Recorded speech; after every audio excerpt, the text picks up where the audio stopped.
walay balaod nga iyang gituman ini. Si Jacob sa iyang paghatag og tithe, ang iyang pagbuhat niini usa ka pagtuman o usa ka plagues makigsaad nato sa Dios. Nga ingon siya nga Ginoo, kung imo kong bantayan o imo kong pakanon, imo kong hatagan og disti, nga makauli ako sa yuta sa akong gigikanan, ako maghatag kanimo sa tanan akong ikapulo. So, kang Jacob, ang paghatag o ikapulo, usa ka bargain niya nato sa Dios. Na kung ang Dios magmatinud-anon kaniya, siya ni kumit na mahatag siya o ikapulo. Dili sa pagtuman o sa kabalaod, kundi iyang kaugalingon na pagtuman sa iyang promise na to sa Diyos. Nagbuhat siya niya sa kinamuluton. O ang ikatulo, ang paghatag o ikapulo, panahon na sa kasubuan, sa panahon sa leadership ni Joshua, ang Diyos nagbahin sa yuta sa Palestina at sa mga Israelinon, ingon nga mahimo nila panulod doon. Kung nga ang Diyos wala maghatag kung bahin sa mga Libyanon, kay sila doon ay espesyal na buluhaton, mao ang pagatiman sa mga buluhaton sa templo. Mayroon nga ang tribo ni Levi o Levites, kay focus man sila sa buluhaton sa Diyos, diya sa templo o sa ilang tabernakulo, una sa tanan, then they will be supported by the tithes given by the 11 tribes o sa iyang mga kaigsuunan.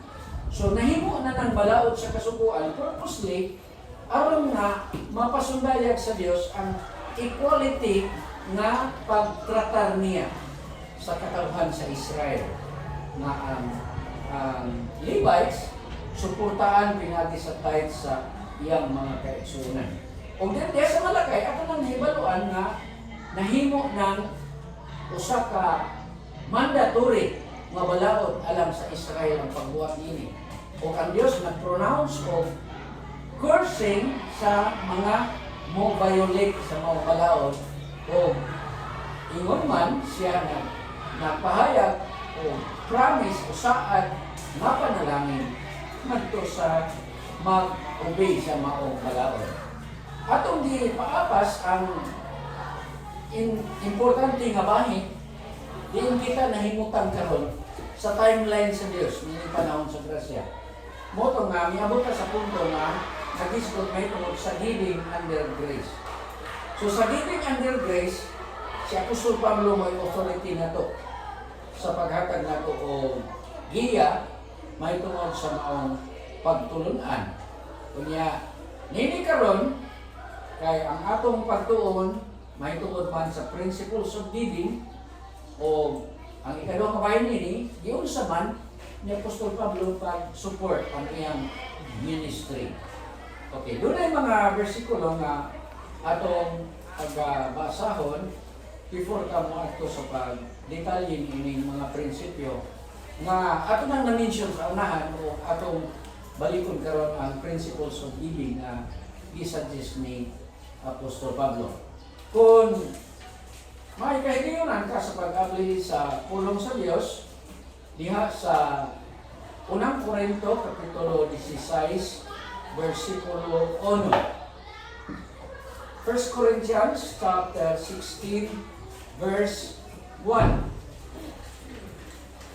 Si Apostol Pablo nagasulti ato sa mga members sa body of Christ, particularly in the church current, nga may tungod kini sa collection for the saints or poor saints. O gituhan nato ni nga kato mga poor saints at Jerusalem.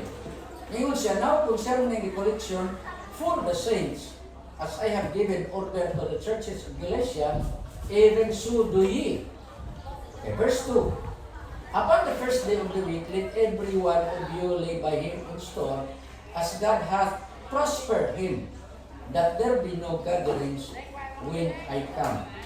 Ang mga teksto na gisgot kini si Apostol Pablo sa usa ka particular nga purpose sa paghatag intended for the poor saints na iyang dimension. Nga doon ay collection na iyang paghahimuon para sa mga magtotoo. O nga kini gihimo gyud niya nga order sa mga churches. Iyang gibalaod, isugo gyud para sa mga kasimbahanan, especially in Iglesia. Unya iya pod nga gihimo nga order ngadto sa mga taga-Corinto. In that particular text, atong makuha ang prinsipyo sa paghatag na una gisuggest ni Apostol Pablo nga matud pa niya upon the first day of the week. So, doon ay point nga i-emphasize niya nga ang regularity sa paghatag. Regularity sa paghatag iyang i-suggest niya. Then, ikadua, let every one of you live by him in store. So, ang ikadua nga, importante nga punto nga diha sa mga kasimbahanan nga pwede atong kopyahon nga pattern nga ang paghatag kinahanglan ma-involve ang tanan nga mga kaigsuunan. Sa pag-ingon, everyone of you lay by him in store. So meaning nga ang buhat sa paghatag kinahanglan involved yun bisan pa ang ato ang mga kabatanunan ato na silang bansayon sa pagbuhat ini base sa giangdan ni Apostol Pablo. Sa pag-ingon niyang live by him in store, nagkahulugan na siya o systematic nga paghatag. So dili kay impulse giving. Balo mo ang impulse giving na usahay kung unsay makit-an sa imong tapat, mao na lang po imong buhaton. Kay natandog ka sa iyang paghatag. Nangayagsinsilyo po. pagkahuman? Niya, pagkahuman, magmahay diay. Kay wala nimo systematize ang imuhang pagbuhat sa ingon. Dayon, ikaduha nga bahin, o sumpay dini, as God hath prospered him. Sumala sa pag-uswag. Ayan, that there be no gatherings when I come. Gusto siya, Apostol Pablo, kung order sa mga kaiglesyana. Ingon siya na ang Diyos dili nagmugna sa kasamo, kundi siya gusto kong order. So diya sa mga kasimbahanan, nag-mention ni Apostol Pablo, mao na ang hanay niya nga iyang isugyot na to sa mga kasimbahanan sa iglesia. Then, kung mato ka sa 2 Corinthians na po, chapter 9, inumlaman na to ha, nga sa 1 Corinthians 16, ang ngalan sa paghatag, o bulaton sa paghatag, igamit niya ang pulong collection for the saints. While in 2 Corinthians chapter 9, verse 1, for us touching the ministering to the saints.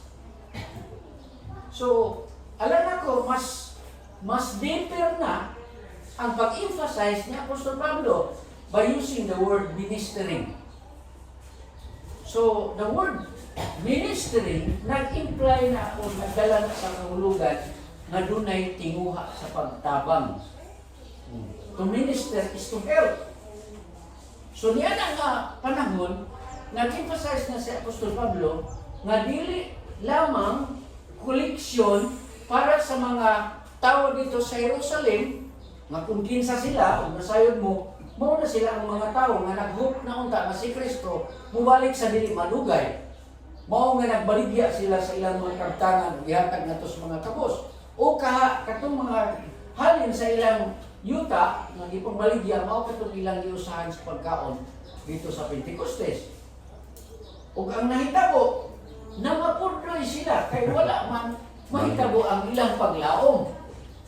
Unta, nagdahog na sila na si Kristo mubalik sa dili madugay, mautong i-focus sila dito sa Jerusalem. Ang halin sa ilang mayuta, ilang idala dito, iusahan nila sa pagkaon diya sa ilang katiguman. Pero kay wala man hitabo, diha-diha ang ilang gilauman. Asa man sila paingon? Nahugdan sila. O, sa akong pagtuo, usa kini sa mga concern ni Apostol Pablo. Nini bahina, ipakita ni Apostol Pablo ang iyang global nga concern, dili lamang lokal. Nabisan pa, gituuhan nato nga ang mao mga Kristohanon dito, dili members sa body of Christ, kung unli yung naman nato pagtuo, nga kato sila Pentecostal believers, unya si Apostol Pablo nagpakita gihapon og concern ngadto kanila. Nangyong siya nga as touching the ministering to the saints. Binugan siya sa pag-ingon nga it is superfluous for me to write to you. It is not needful anymore for me to write unto you. It is no longer necessary. Matod pa niya. So mga igsoon, particularly sa mga preachers, doon ay usa ka maayong advice nga gisuggest sa usa nako ka kaila nga magwawali. Namingon siya nga ang giving sa church dili nato himuon nga kanang leksyon nga balik-balik o dili nato himuon nga lesson nga mahimong redundant na para sa mga membro. Kaya mahitabo ang mga membro mahimo na sa man si pastor sige na mag-ispo to kwarta materialistic na ni. Miingon ang akong kanhing magtutudlo sa Bible School usa ka ilustrasyon nga yung gagamit na kung ikaw kuno magbuhi o manok unya dili siya mangitlog imong bukbukon o imong kastiguron aron mangitlog unsay mahitabo mapusan siya dili na hinuon siya mangitlog mao na ang intensyon siguro sa uban na kung ang ilang pastor ay ilang membro dili mo hatag bati-batihan o walay ba itungod sa paghatag every Sunday paghatag every time na dunay live streaming paghatag di ba nakakita mo diya sa Facebook na dunay magwawali nga almost tayo yung live streaming kaya may itungod ang tithing. Oh. Ang nahitabo murag negatibo na hinon mga tao ang ilang impresyon sa mga pastor magkililimos sa mga pastor o sa nimona. Pero ang the very good advice na ako nadunggan gikan ni late Pastor William Heath, ningon siya, kung gusto ka na mangitlog ang imong manok, baka na kining mga maayong pagkaon. Okay. So, ang point niya, nga gikinahanglan sa atong mga kasimbahanan ang pag-edukar sa mga membro, bisan pa gikan pa sa atong mga youth, edukaron sila, tudluan sila, aron sila muhamtong. Ug sa pagkahamtong na sila, pagkamuhamtong na sila mahibalo na unsa ang mga prinsipyo sa pagbuhat diya sa bulaton. Tungod sa atong limitado nga panahon, akong himuon ang katapusan nga bahin nini sa paghisgot mahitungod sa pamaagi nga si Apostol Pablo nag-support sa iyang ministry. Okay, how did Paul support his ministry? Una nga bersikulo nga gusto na kong i-share kanino karon, 1 Corinthians chapter 4 verse 12. Si Apostol Pablo buto kay sarili, usa ni siya ka pattern, usa ka maayong paniginan sa alagad sa Dios. Mingon siya in 1 Corinthians 4:12, and labor working with our own hands. Matod pa niya, sa paghako, kami nagabuhat pinagi sa among mga kamot. So, dili siya pastor, dili siya magwawali nga dependent sa membership sa iyang congregation. Kani, naibalo mo, kasi Apostol Pablo, dinay, kanang, dinay, gitawag nilang sideline, or buluhaton na alang sa pag-support sa iyong ministry. Akong naibaluan na si Apostol Pablo, nag-tent meeting, naghimo og mga tunda, aron pag-support sa iyang ministry. Muna nga, una, na prinsipyo niya sa pag-support sa iyang ministry, naglihok siya pinagi sa iyang kabalingong mga kamot. Pero sa laing bahin, in 1 Corinthians 9:7 to 14, niya din ang laing na prinsipyo ng Apostol Pablo. 1 Corinthians 9:7. Kaya nyo ingon si Apostol Pablo nga matod pa niya, for it is written, 7, who a warfare anytime at his own charges. Sa ingon, kinsa kuno ang muadto sa gira nga iyang kaugalingong gasto at his own charges. Then, who planted a vineyard and ate it not of the fruit thereof? And who feeded a flock and ate it not of the milk of the flock? Kuha ba ninyo ang implikasyon ng Apostol Pablo? Kinsa daw ang muadto sa gira nga muadto sa iyang kaugalingong gasto at his own expense. And then, kinsa daw ang magtanong o paras nga dili makakaon nini. O kinsa pod ang mag-alima sa iyang mga kahayupan nga dili makainom sa kapas gikan nini. Mga igsoon, ang principle ni Apostol Pablo sa pag-support sa ministry.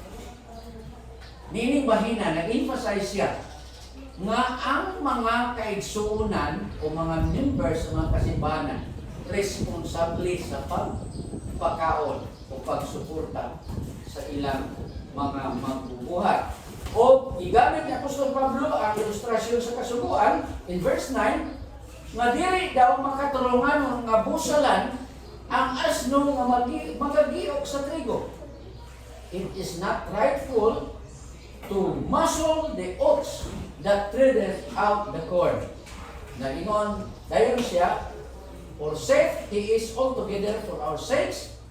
No doubt, this is written that he that ploweth should plow in hope, and he that traceth in hope should be partaker of this hope. And then verse 11, if we have sown unto you spiritual things, so it is a great thing if we shall reap your carnal things.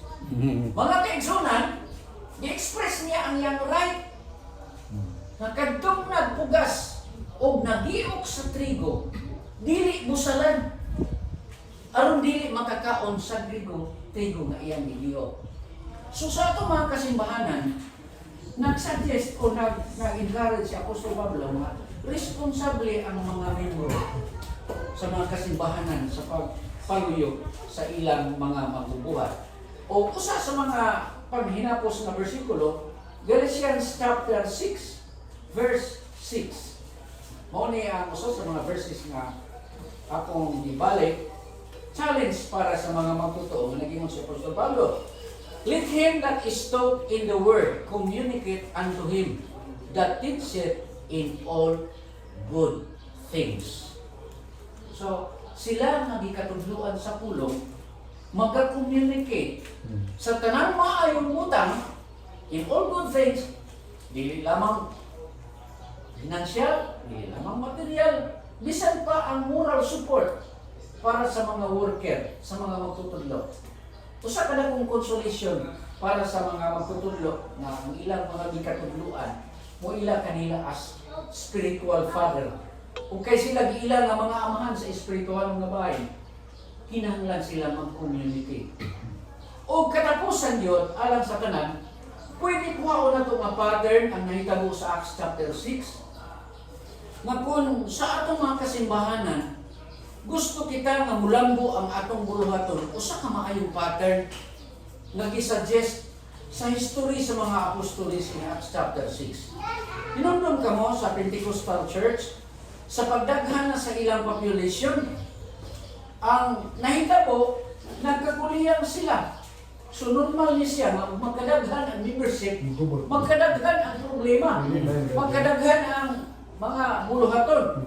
So nagubot sila.